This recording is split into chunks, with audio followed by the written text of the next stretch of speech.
अगर मैंने सोच लिया कि मुझे कोई चीट कर रहा है तो मैं अपनी ज़िंदगी में वो चीज़ें, वो एविडेंसेस ढूंढने लगूंगी कि कहीं ना कहीं मुझे पता चल जाए कि लोग जो हैं किस तरीके से मुझे चीट कर रहे हैं। फिर मैं जो है वो सुराख में लग जाऊंगी कि हाँ, इसने मुझे तो ये बोला था, उसने मुझे बोला था कि वो यहाँ जा रहा है, लेकिन देखें मैंने इनका चेक इन चेक किया तो ये यहाँ पर पहुँचा हुआ है। तो मैं एविडेंसेस जब तलाश करने लगती हूँ तो मेरा शक जो है वो बढ़ता चला जाता है। शक क्या डिफाइन करते हैं आप लोग? अपनी अपनी सबकी अलग अलग परसेप्शन और डेफिनेशंस होती हैं, तो आप लोग शक को क्या, किस नज़र से देखते हैं? क्या चीज़ है शक? जहाँ भी ट्रस्ट ख़त्म हो जाता है वहाँ शक की शुरू हो जाती है। मतलब जहाँ आपकी बाउंड्री ट्रस्ट वाली गिरेगी वहाँ से शक जो है वो। क्या लगता है आपको, जिस पे शक किया जा रहा है उसकी ज़िंदगी मुश्किल में, या जो शक कर रहा है उसकी ज़िंदगी मुश्किल में? ऑफ कोर्स जो कर रहा है उसकी तकलीफ़ में है। हाँ बिल्कुल, जो कर रहा है। हाँ, जो देखे ना, शक तो एक जहर है। अब वो जहर वो अपनी तरफ से खुद ही पाल रहा है। हो सकता है वो जो शक कर रहा है वो बात सही भी नहीं हो। शक तो ये ना कि यकीन तो नहीं है। अब वो जो सोच रहा है हो सकता है वो बात सही नहीं हो, लेकिन वो अपनी तरफ से सोच रहा है कि मियाँ ने परफ्यूम क्यों लगाया आज। ये शक और बढ़ गया है वो सीआईडी और इस तरह के ड्रामे देख के। ये आज ड्रामे देख के भी और ड्रामे देख के और दूसरों के एक्सपीरियंसेस को सुनकर भी, राइट। और अगर मैं शक को सिंपल तरीके में डिफ़ाइन करूँ निदा, तो ये एक सोच का खलल है। ये एक सोच का खलल है, और शक में अगर आप मुब्तला होना शुरू हो जाते हैं तो उसका कोई एंड नहीं है। देखें, आप कुछ लोगों की आदत नहीं होती खुद ब खुद कहानियां बिल्कुल अज्यूम करते रहते हैं, अज्यूम करते रहते हैं। शक जो है वो अमूमन तौर पे जो हमने अपनी प्रैक्टिस में देखा है वो इंटेलिजेंट लोगों की बीमारी है। कोई शख्स जो ज़्यादा स्मार्ट नहीं है, जो शख्स ज़्यादा स्मार्ट नहीं है, वो उस तरीके से शक नहीं कर सकेगा। वजह यह है कि जैसा आप सोचते हैं आपके साथ वैसा होने लगता है। यानी कि अगर मैंने सोच लिया कि मुझे कोई चीट कर रहा है तो मैं अपनी ज़िंदगी में वो चीज़ें, वो एविडेंसेस ढूंढने लगूंगी कि कहीं ना कहीं मुझे पता चल जाए कि लोग जो हैं किस तरीके से मुझे चीट कर रहे हैं। फिर मैं जो है वो सुराख में लग जाऊंगी कि हाँ, इसने मुझे तो ये बोला था, उसने मुझे बोला था कि वो यहाँ जा रहा है, लेकिन देखें मैंने इनका चेक इन चेक किया तो ये यहाँ पर पहुँचा हुआ है। तो मैं एविडेंसेस जब तलाश करने लगती हूँ तो मेरा शक जो है वो बढ़ता चला जाता है। और ज़ाहिर है थोड़ी सी आपको इंटेलिजेंस चाहिए होती है कि आप बार बार सुराख में लगें। और आपके सवाल का अगर मैं जवाब दूँ तो जो शक की जो सोच की बीमारी है, ये उस शख्स के लिए भी तकलीफ़ दह है और जिनके साथ वो शक में मुब्तला हैं वो भी तकलीफ़ दह हैं। और निदा ये नेचर में तो कहीं ना कहीं होता ही है, लेकिन आपके घर के माहौल से इसको बड़ी रीइंफोर्समेंट, यानी कि अगर आपने अपने पेरेंट्स को देखा है शक करते हुए तो वो अब्जॉर्ब हो जाती है आपके अंदर क्वालिटी। या आपने देखा है कि किसी का दिल बहुत बुरे तरीके से टूटा हो, आपके ख़ानदान में किसी चचा के साथ, किसी और के साथ, आपकी वालदा के साथ बहुत बड़ा धोखा हुआ हो, तो आप हर दफ़ा ये कोशिश करते हैं कि मेरे साथ कोई ऐसी चीज़ ना हो। तो मैं हर वक्त अलर्ट रहूं, मैं हर वक्त जो है कोई मुझे नुकसान पहुंचाए उसके पहले मैं पता लगा लूं कि ये मुझे नुकसान पहुंचाने वाला है और ख़ुद को बचा लूं। लेकिन बहुत सी जगह ये भी होता है कि चले आपने कोई देखे नहीं, फैमिली में कोई ऐसी बात नहीं, लेकिन एक नेचर में होता है कि आपकी नेचर में है कि आप शक करते रहते हैं। आप हर किसी पे शक करेंगे, सिर्फ मियाँ नहीं है। फिर ऐसे लोगों से लोग चिढ़ने भी लगते हैं। डेफिनेटली, इनके कोई भी रिश्ते, शादी का तो रिश्ता वैसे ही बड़ा मुखलिस है और वो उसकी बेसिस ही ट्रस्ट है, राइट। और कोई चीज़ नहीं है आपके शादी के रिश्ते में, लेकिन उसके अलावा भी आपके ऑफिस में जो आपके रिलेशनशिप्स होंगे, आपके ड्राइवर्स के साथ, आपकी मेड्स के साथ जो रिलेशनशिप होंगे, वो सब ख़राब होंगे, क्योंकि आप उस पर्सन को इतनी स्पेस ही नहीं दे रहे, उसकी बात पे भरोसा ही नहीं कर रहे, तो लोग आपसे खिंचना शुरू हो जाएंगे। मैं आई इंटरप्ट प्लीज, मैं आपसे थोड़ा सा डिसएग्री करूंगी। जैसे एक लफ्ज़ है स्ट्रेस, हम सब कहते हैं stress, oh no stress is really bad.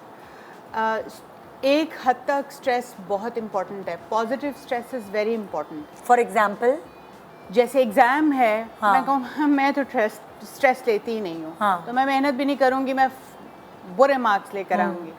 और अगर मैं स्ट्रेस लूँगी, पॉजिटिव स्ट्रेस लूँगी कि यार काम है, I have to do, I have to work, I have to be serious about it. Serious about.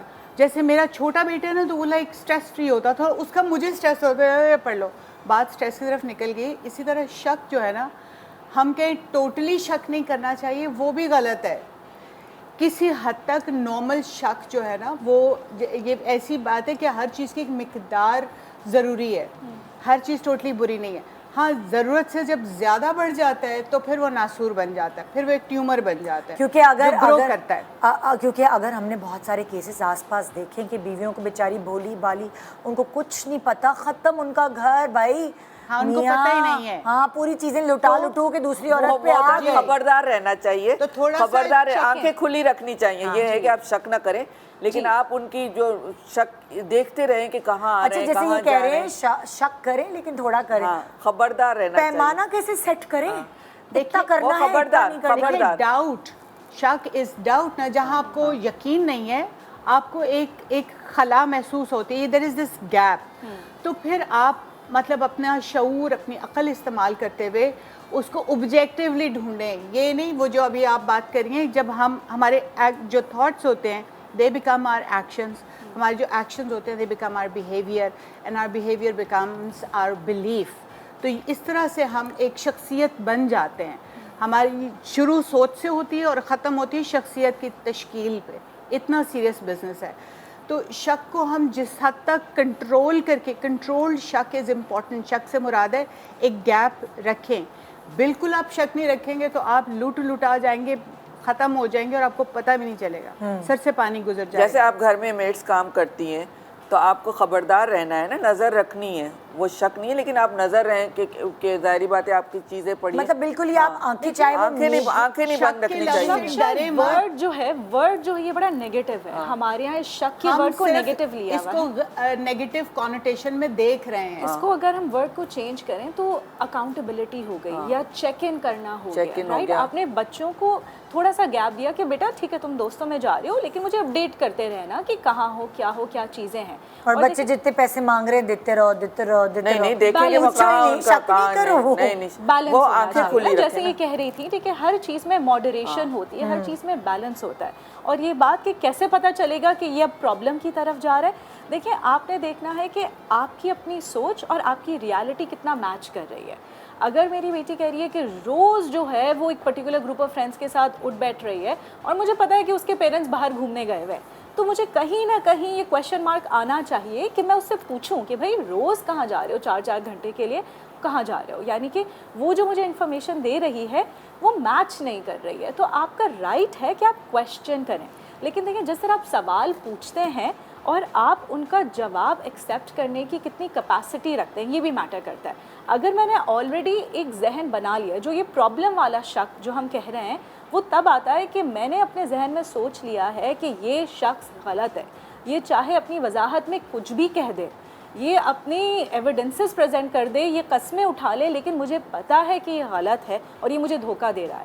That's a problem. जब आप उसको सफाई पेश करने का मौका दे रहे हैं तो आप सुने उनकी बात और थोड़ा सा मार्जिन दें। अब देखते हैं कि लाइक जो हमारे पास लोग यहाँ मौजूद हैं उनकी ज़िंदगी में कहाँ है शक और उनको किस तरह वो खाए जा रहा है या कैसे वो अपने आप को समझाएं कि हमें उसके ऊपर क्या कहते हैं पावरफुल होकर उबूर हासिल करना है ना, मतलब लाइक उस पर उसको कंट्रोल में ले लेना है, कंपोज करना है। चेक एंड बैलेंस रखना है। उसको इतना नहीं फैला दें कि आपके घर में झगड़े होते रहें, इसकी वजह से आपकी फैमिली लाइफ तबाह हो जाए।